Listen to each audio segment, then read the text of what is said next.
My brother and my friend Jay Snip 4, boy, he just made a video, and boy, did he go in on the DNC. You see, all these years, we've been telling you that you don't have any influence in the election process whatsoever at all. Government corruption. I've been telling you, it's corrupt. And think about this. Now, these emails have revealed that for those of you who have been contributors, you big donors, we're going to create some federal jobs for you and give you a position in the government, high-paying positions as well.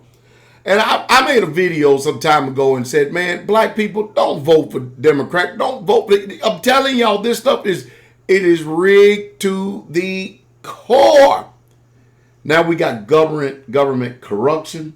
Now, Julian Assange and Edward Snowden. Y'all remember how Hillary Clinton and everybody was calling for their heads, demanding for Russia to give over Assange and meant traitors, terrorists, whole nine. Why? Because they blew the whistle on them boogers.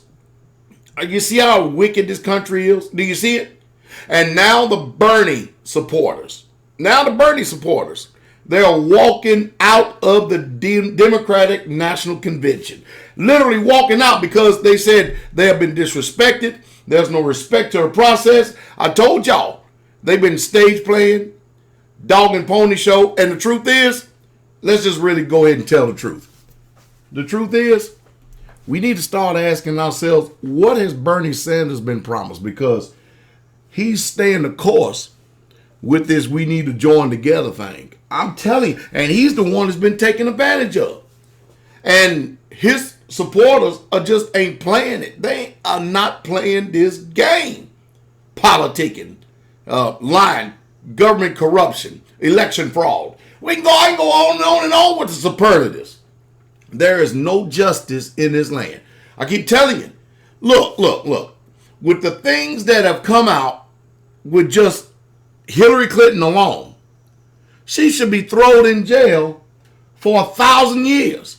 But what does she continue to keep getting? Passes. People talk good about Michelle Obama lying on and everything else. It's literally sickening. I'm glad that the only thing I can do is I can just barely stomach the speakers at watching the Democratic National Convention. I can only watch like 3 or 4 minutes. Then I have to cut it off because I get that sick feeling in my gut, knowing that you have nothing but professional liars. And you know what? Since they have rigged this election, these same people are still standing in front of us. That means every presidential election has been rigged. Pastor, I've been telling you all the time, your vote don't count. I've been telling you. I know it hurts, don't it? Everybody up here thinking that there's a fair and just and balanced system, and what a rude awakening. And you know what? Nobody is arresting anybody for this fraud. Nobody's arresting anybody for this corruption. Whistleblowers are heroes. That's exactly what they are. Whistleblowers deserve the Nobel Peace Prize for trying to keep the system in check. But instead, what does our government do? They make devils, they make enemies out of every single whistleblower that tells on these corrupt people in the the White House. And what do we continue to do? Keep following along, acting like that the system is fine, everything is running good and stuff. And I tell you, you should be offended. That's what you should be. You should be outraged. You should not only want to protest and stuff. You should. I got all kind of things in your mind that you should be doing. Matter of fact, I suggest that all delegates of the Democratic Party, I think you ought to make another party. That's what I think you ought to do. Because I told you from the very beginning that the Democrats is corrupt. From the top to the bottom, they're corrupt. The Clinton Eastons. Gangsters. That's exactly what they are. Gangsters.